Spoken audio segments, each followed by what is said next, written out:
अगर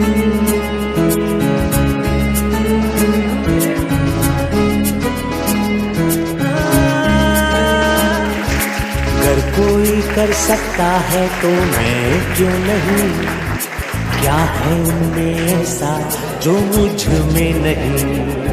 अगर कोई कर सकता है तो मैं क्यों नहीं, क्या है उनमें ऐसा जो मुझ में नहीं।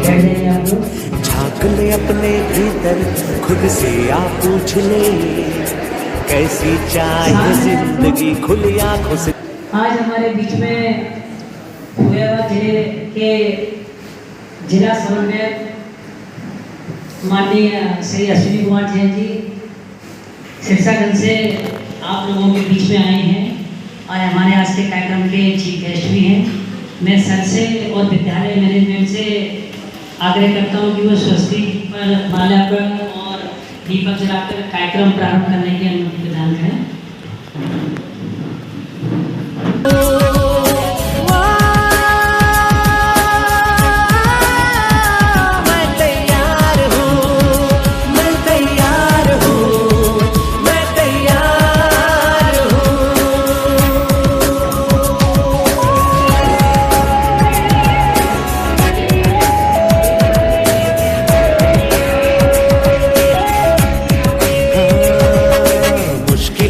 कैसी भी मेरे हौसलों से कम है, अंधेरों को चीर देंगे कितना दम है। मुश्किलें हो कैसी भी मेरे हौसलों से कम है, अंधेरों को चीर देंगे कितना दम है। आओ हाथ बढ़ाए कुछ करके दिखाना है, सारे बहानों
घर पर जाने को मैं तैयार हूँ, मैं तैयार हूँ, मैं तैयार हूँ, मैं तैयार हूँ। हमारे बच्चों के लिए जो जवाहरलाल नेहरू कॉम्पिटिशन है, थोड़ा सा उसके बारे में होता है क्योंकि मुझे उसके बाद कोई जानकारी कम है। सर शादी को नोट करते हुए इस स्मार्ट क्लास के डायरेक्टर प्रधानाचार्य कार्यक्रम के प्रभारी भाई शरद पूर्वल जी, समस्त सम्मत बैठे आदरणीय शिक्षकगण, शिक्षिका बहनें और प्रिय विद्यार्थियों, बड़ा प्रसन्नता का विषय है। उशाइनी तो मैं 2-3 बार अंदर आया हूँ, विद्यालयों पर यहाँ आज देखने का मौका पहली बार मिला। भाई शब्द जी का और आर्यन जी का धन्यवाद कि उन्होंने यहाँ बुलाया है। डायरेक्टर्स का, प्रिंसिपल्स का उन्हें आभार व्यक्त करते हुए एक बार अपने डायरेक्टर्स के लिए, प्रिंसिपल्स के लिए, सबके लिए मैं जोरदार ताली बजाऊं।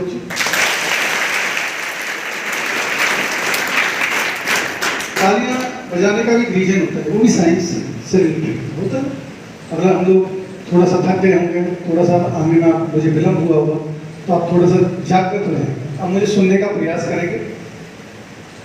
पहले बात करता हूँ 31वीं राष्ट्रीय बाल विज्ञान कांग्रेस, इसके लिए आपको 6 तारीख को जनपद की प्रदर्शनी होनी है डीआर इंटर कॉलेज माधोगंज में। आदरणीय जिला विद्यालय निरीक्षक फौजाबाद डॉक्टर निशा अष्टाना जी, आदरणीय जिला विधि शिक्षा अधिकारी श्री आशीष कुमार पांडे जी के निर्देशन में यहाँ जो प्रोजेक्ट प्रदर्शन होगा, तो जो बच्चे चयनित होंगे वो बच्चे यहाँ से 6 तारीख को प्रतिभाग करेंगे। उन जो छात्र चयनित होंगे उनकी फाइल्स में क्या क्या होगा उसकी बात मैं करता हूँ। राष्ट्रीय बाल विज्ञान कांग्रेस का ये 31वां वर्ष है, 30 वर्ष से चल रही है लगातार। और भाई शरद जी वर्षों से इससे जुड़े हुए हैं, लगभग 20 साल से शरद जी इसमें जुड़े हुए हैं। और लास्ट ईयर भी शरद जी के बच्चे जब ये सर ब्रजा सिंह में थे, तो वहाँ से बच्चे प्री स्टेट तक नेशनल तक जा चुके हैं। सर का बहुत बड़ा अनुभव आपको मिला होगा। कुछ नई चीज़ें आती हैं, उसके लिए मैं आपसे बात करता हूँ। क्या आपको करना है, क्या आपको बनाना है, क्या इनोवेशन है, क्या नया है। ये सबसे पहले एक बात स्पष्ट कर दूं, इसमें कोई मॉडल नहीं बनता है, कोई मॉडल बच्चों को नहीं बनाना होता है। 2 वर्ग होते हैं, जूनियर वर्ग और सीनियर वर्ग। जूनियर वर्ग है वो 10 से 14 वर्ष का होता है और सीनियर वर्ग 14 से लेकर 70 वर्ष का। आयु की गणना 31 दिसंबर 2023 के आधार पर हम कर सकते हैं। क्लास का कोई काउंट नहीं है, 6 के हैं, 7 के हैं, 8 के, केवल उम्र का तकाजा रहता है। 10 से 14 वर्ष के हैं, 14 से लेकर 17 वर्ष के, ठीक है, पहली बात। इसके बाद करना क्या है, हमने ग्रुप को डिसाइड कर लिया। क्या इसका मुख्य विषय है, फोकल थीम वो है स्वास्थ्य और कल्याण के लिए पारदर्शी को जानना।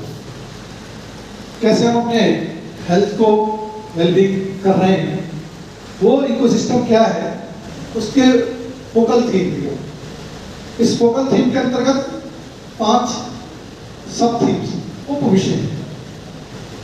अपने इकोसिस्टम को जानना है, वो इकोसिस्टम, अपने पारतंत्र को जानना, हेल्थ है, कई 5 सिस्टम्स जो टेक्नोलॉजी है, तो 5 सब थीम्स हैं। और 5 सब थीम्स के अंदर आपको टॉपिक को चुनना है। टॉपिक को क्या चुनना है और आपको काम करना है। वो परियोजना क्या है, अब टॉपिक क्या है, टॉपिक क्या हो सकता है, वो महत्वपूर्ण। समस्या क्या थी, क्योंकि इसमें क्या है, मॉडल तो है, रिसर्च है, एक मिनी रिसर्च, लघु शोध। सबसे पहला काम बच्चे ने समस्या को चुनना है, प्रॉब्लम्स क्या है।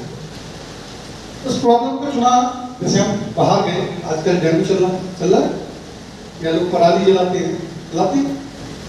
जैसे अभी हम किसी के, हमारे घर के पास कोई बच्चा बीमार है, तो हम गए, उसके घर देखा, हमारा पड़ोस का, तो हमने देखा उनकी बीमारी बहुत है। हमने उनसे पूछा कि सर कल जो भी आप कहते हैं सर क्या प्रॉब्लम्स है, कि हमारे यहाँ लोग बहुत बीमार है, इस समय कोई डेंगू से परेशान है, मलेरिया से परेशान है, टाइफाइड से परेशान है, किसी को वायरल फीवर हो रहा है। तो ये प्रॉब्लम्स आपको नजर आई, तो आप उनके सर के पास गए, सर से कहा कि सर 1-2 मेंबर्स की टीम बना रहे हैं, ग्रुप लीडर, एक ग्रुप मेंबर, ये डेंगू जैसी समस्या है, या वायरल की समस्या है, या मलेरिया की समस्या है, या पराली की समस्या है, या जलीय जीव जंतु हैं, उनका क्या प्रभाव मौसम के अनुसार चेंजेस हो जाते हैं। बहुत सारे ऐसे लंपी वायरस आया, कोविड के टाइम कोविड की जैसी बीमारी रही, बहुत सारी परियोजनाएं आपके दी गई हैं, आपको पीडीएफ सर ने दिखाई होगी। इसके अलावा भी जहाँ के हैं, जहाँ की हमारी समस्या है, चाहिए प्रॉब्लम को चुनना। हमारे प्रॉब्लम्स क्या, हमारे शहर में, हमारे समाज में, हमारे गाँव में, उस समस्या को चुनना। सबसे पहले आपने प्रॉब्लम्स को चुना, अपने डायरेक्टर सर के पास गए, सर इस पर हमें एक रिसर्च पेपर, एक मिनी रिसर्च पेपर तैयार करना है। तो आप उस मिनी रिसर्च पेपर के बारे में तैयार करेंगे। उसमें आपको सर ने बहुत सारी चीजें बताई हैं। सबसे पहले रजिस्ट्रेशन आपका हुआ ऑनलाइन, सर ने गूगल फॉर्म से किया होगा, और रजिस्ट्रेशन करने के बाद उसका काम प्रारंभ किया होगा। तो काम प्रारंभ करने के पहले सबसे पहले हम एक लॉग बुक बनाते हैं, 10 घंटे की। उस लॉग बुक में लिखते हैं कि हम किस दिन सर से मिले, दूसरे दिन हमने ये काम किया, तीसरे दिन हमने टीम बनाई, चौथे दिन हमने समस्या को चुना, नेक्स्ट डे हमने इस काम को चुना, फिर हमने क्या किया, फिर हमने स्कूल की डायरेक्टर से परमिशन ली, हम फिर सर्वे करने गए, सर्वेक्षण। आज हम इसको किया सर्वे लॉगबुक में सब लिखा जाता है, हस्ताक्षर, मुखिया का नाम, मुखिया का व्हाट्सएप नंबर, साधारण नंबर, जो उसके पास है उसके हस्ताक्षर लॉगबुक का सर्वे आपको पता है, तो इस पर कराते हैं। क्योंकि क्या है, हमें ओरिजिनल सर्वे करनी है, हमें फेक नहीं करना। क्योंकि क्या होता है, स्टेट पे जाके तो फोन नंबर लगा के चेक कर लेते हैं बच्चे सर्वे करने गया था कि नहीं।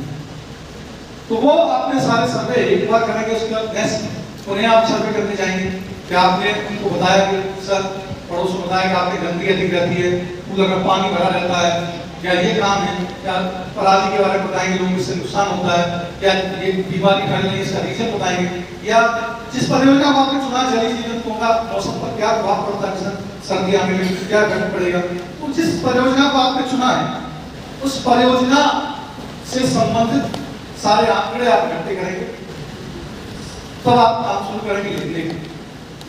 मैं सर ने आपको बताया, मैं आपको बता दूं कि 20 बिंदुओं के आधार पर लगभग एक पूरी फाइल तैयार हुई थी। सबसे पहले इसका इंट्रोडक्शन, सबसे पहले एक क्या बनाएंगे, हमारा कवर पेज बनता है, इंग्लिश में बनाने का प्रयास किया, कवर पेज।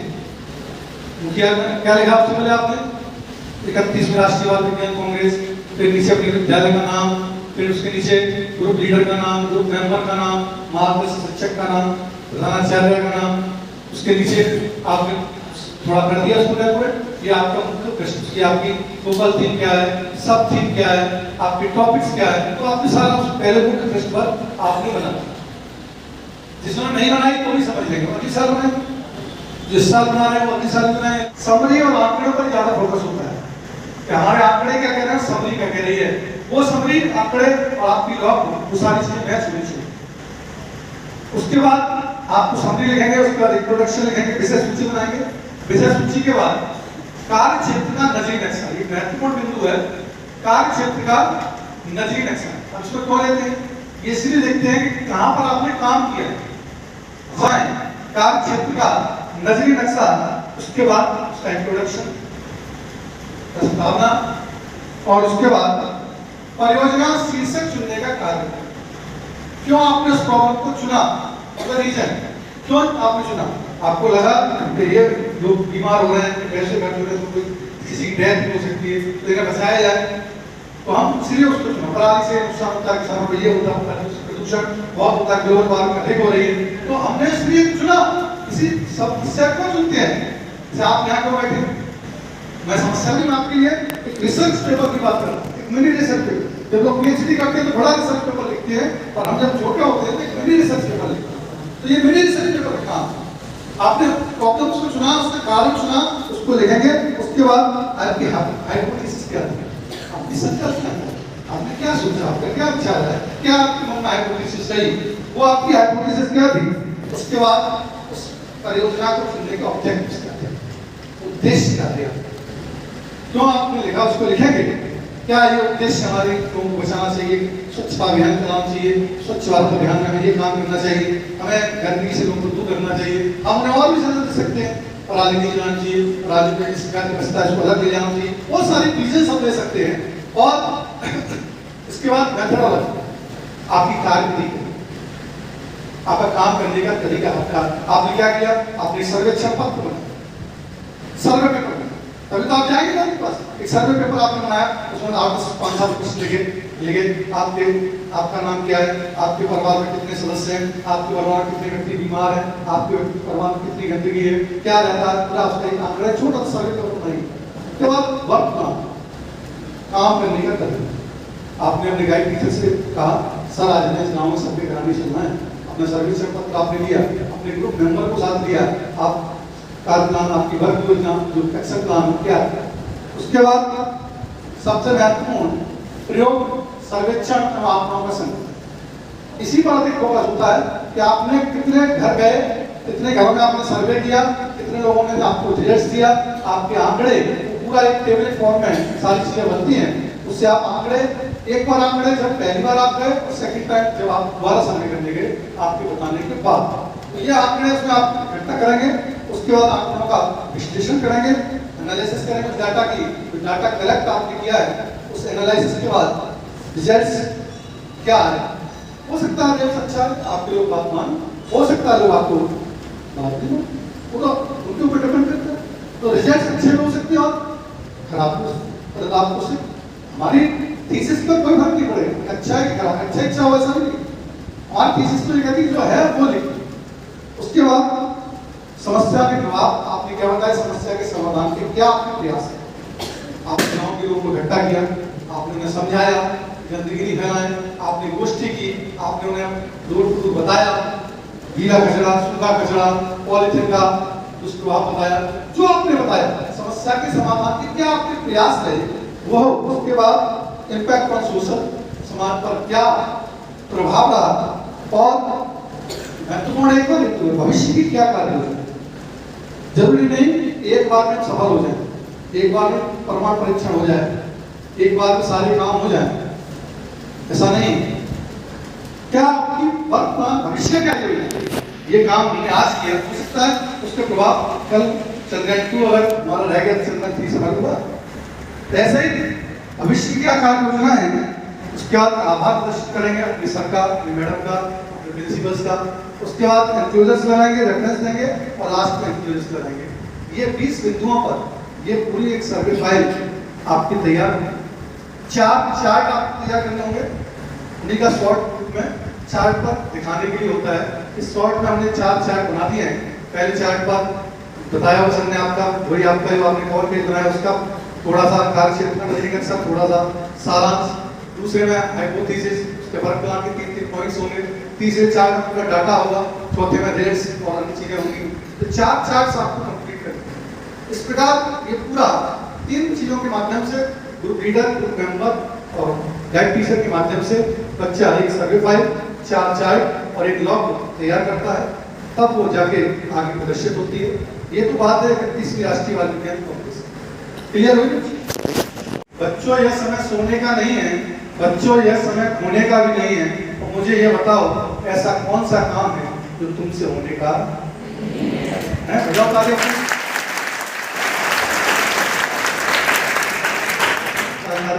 6 तारीख को प्रदर्शन होगा। उन्हें इस विद्यालय की डायरेक्टर्स में प्रिंसिपल सर, भाई शरद जी, आर्यन, पूरे समस्त स्टाफ का बहुत बहुत धन्यवाद। आपका बच्चों बहुत बहुत धन्यवाद कि आपने मुझे सुना, समझा। अगर अच्छा लगा हो तो एक बार ताली हो जाती है।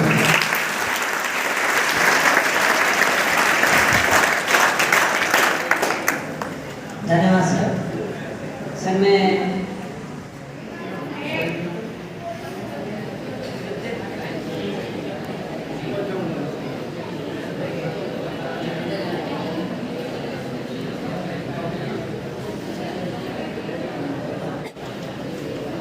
आदरणीय अतिथि महोदया तथा मेरी निर्देशिकाजी तथा यहाँ उपस्थित सभी शिक्षकगण को मेरा सादर प्रणाम। 31वीं राष्ट्रीय बाल विज्ञान कांग्रेस 2023 में मैं आकांक्षा शर्मा अपनी सहायक सदस्य तनीषा के साथ आप सभी के समक्ष प्रस्तुत हूँ। मेरा मुख्य विषय स्वास्थ्य, पोषण, स्वास्थ्य और कल्याण के लिए परितंत्र को समझना, उपविषय स्वास्थ्य, पोषण और कल्याण को बढ़ावा देना तथा परियोजना शीर्षक मच्छरों के नियंत्रण हेतु जैविक नियंत्रण प्रणाली द्वारा मलेरिया जैसी बीमारियों के प्रसार के नियंत्रण का अध्ययन है।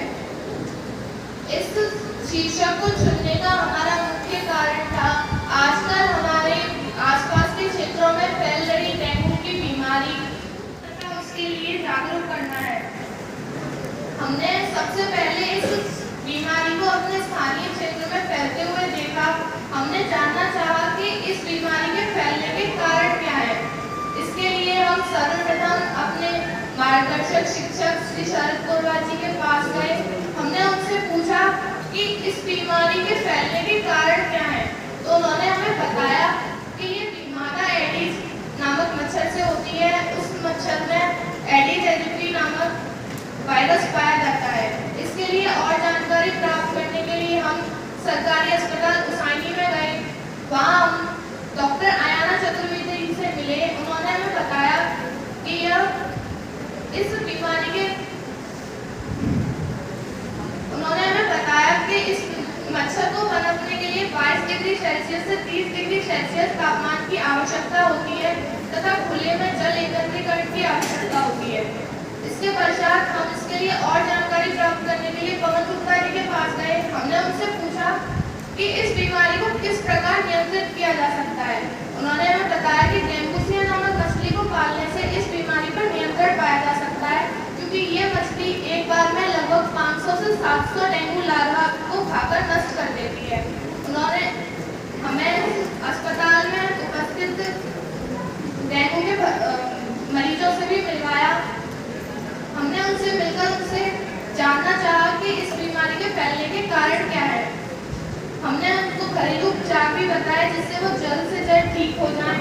जब पहले दिन हम अस्पताल में सर्वे के लिए गए तो हमने देखा कि वहाँ पे 30 से 40 मरीज उपस्थित थे।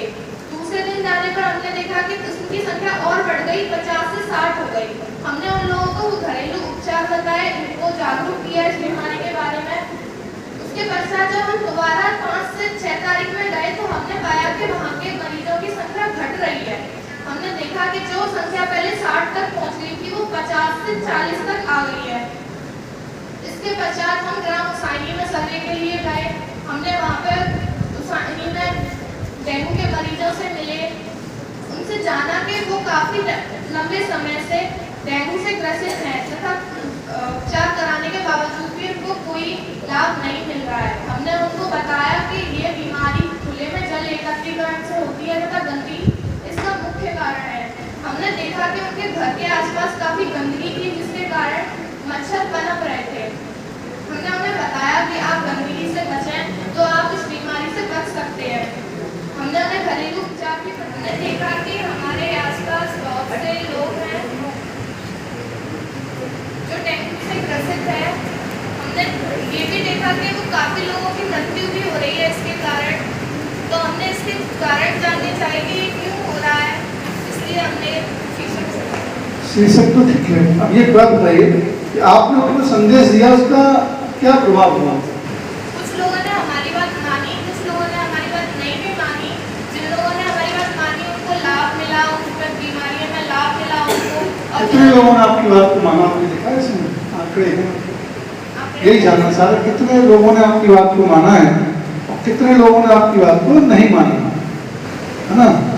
वही आंकड़े जरूरी है। आपने आंकड़े बनाए, मरीजों के बढ़ते हुए आंकड़े, मरीजों के घटते हुए आंकड़े, इसकी संख्या कितनी थी, कितने लोगों से आप जुड़ी थी, उनकी संख्या संख्या बताइए। ग्राम उसानी में गए, वहाँ पर 10 से 11 लोग मिले और अस्पताल में हम 6 लोगों से मिले। इसके अंतर्गत परियोजना शीर्षक मवेशियों के साथ पर जलवायु मौसम के प्रभाव का अध्ययन है को आपके समक्ष प्रस्तुत करते हैं। हमने अपने स्थानीय क्षेत्र में बढ़ती हुई पशुओं की मौसमी बीमारी के बारे में जाना और हमने इसका शीर्षक चुना कि हमने इसका कारण भी जाना कि इसका मुख्य कारण क्या था। इसका मुख्य कारण था कि जो जिन पशुओं में ये बीमारी हो रही है वो किस कारण से हो रही है। इसका मुख्य कारण था कि पशुओं के आत्मा बढ़ती हुई तो उनसे दूर करेंगे, लेकिन दूर प्रॉब्लम्स को हमने सॉर्ट आउट करना है। हमारा काम सब चलेगा नहीं। हमें तो समस्या उनसे है कि उन्होंने जो मेन प्रॉब्लम्स को फेस कर रहे हैं वो कितने लोग, तो आंकड़े होने की चाहिए। डॉक्टरों से बात की थी तो डॉक्टरों ने हमें वहाँ से कम 6 लोगों को दिखाया था। डॉक्टर्स नहीं, आपने कितने लोगों से? हमने वहाँ कम से कम 6 लोग थे जहाँ हमने उनसे बात की, उनके पशुओं में होने वाली बीमारी के बारे में पूछा। आप और ये काम करें, अच्छा है। आप जो व्यक्तिगत गांव में लोग हैं उनसे तो वो डॉक्टर्स को भी बात करें। आपको रियल में आपको वहाँ मिलेंगे ना, सर्वे करने आप किसी घर में गए, वो बताया कितनी बीमारी है, मुँह पका है, कोई पका है, कैसे रोना, कैसे पशुओं में रोग हो रहा है, वो बताएंगे ना। वो तो अपनी उन्होंने बता दी 6 लोग, 6 से काम तो नहीं चलेगा। हमें और से गाँव में भी जाकर देखा था, गाँव में भी हमें मिली थी काफ़ी संख्या। आप यहाँ फॉर्म है ना, सही रहेगा।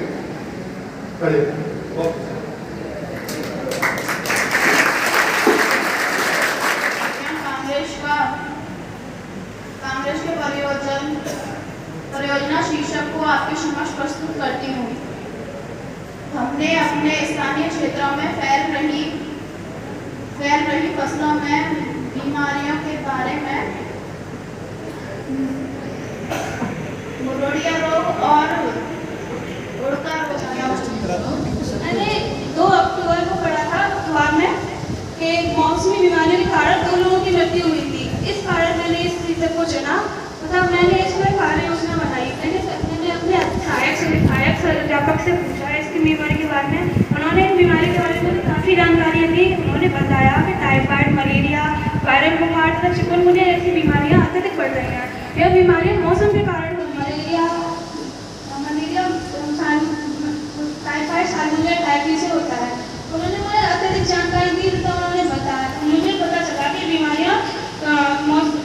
बीमारियाँ गंदगी के कारण होती हैं। इतनी जानकारी देने के बाद मैंने कुछ दिनों बाद उनकी वापस ये जानकारी दी कि मैंने उनकी आंकड़ों को बढ़ते हुए देखा। उनके कुछ दिनों बाद आंकड़े 50 से 40 हुए। मैंने उनके आंकड़ों को बढ़ते हुए देखा।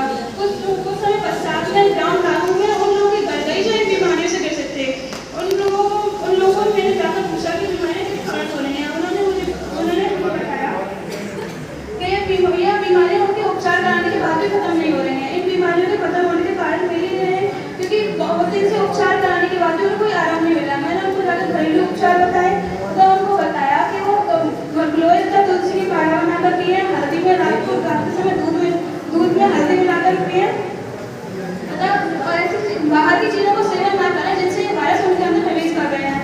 और उनको ये सब बताने के बाद मैं अपने ग्राम प्रधान श्रीमती कुसुमलता देवी जी के पास गई। उनसे मैंने बताया कि उनके गाँव में बहुत सारे लोग मौसमी बीमारी के कारण ग्रसित हो रहे हैं। उन लोगों को उनको ये जानकारी दी कि गाँव में बहुत सारी बीमारियाँ ऐसी हैं जो उनको मौसमी बीमारी के कारण बहुत सारे लोग ग्रसित हो गए हैं।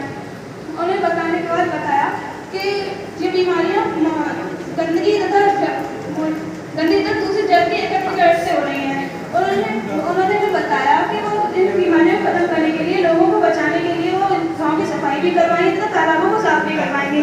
इस प्रोजेक्ट को पूरा करने के लिए मेरे सहायक अध्यापक श्री शरद पोलवाल जी, डॉक्टर श्रीमती शुक्ला देवी, डॉक्टर रजत पाल, डॉक्टर अनूप वशिष्ठ, डॉक्टर नरेंद्र सिंह नाना और डॉक्टर बबीता शर्मा तथा मेरी निर्देशिका कुमारी देवयानी भारद्वाज जी का मैं रितिका शर्मा तथा मेरे सहायक सदस्य गुलशन उनका तहे दिल से आभार प्रकट करते हैं।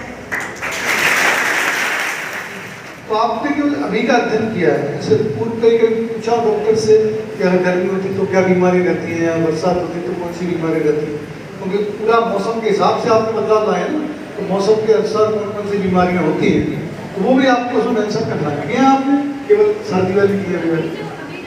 हाँ, अभी जो बीमारियाँ हो रही हैं मैंने उनके बारे में अध्ययन किया था। अभी की बीमारी के बारे में डॉक्टर से पूछा, सर से पूछा। अभी की बीमारी मैंने थोड़ा सा इसमें और जोड़िए। मौसम का आपकी टॉपिक जो है ना मौसम के हिसाब से, तो मौसम के हिसाब से और आने चाहिए, ठीक है ना? बढ़िया, बहुत अच्छा।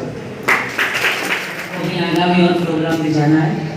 मैं विद्यालय की निदेशिका आदरणीय दीदी से निवेदन करता हूँ कि वो सर को विद्यालय की तरफ से एक टोकन गिफ्ट देकर उनका सम्मान आकांक्षा करती हूँ।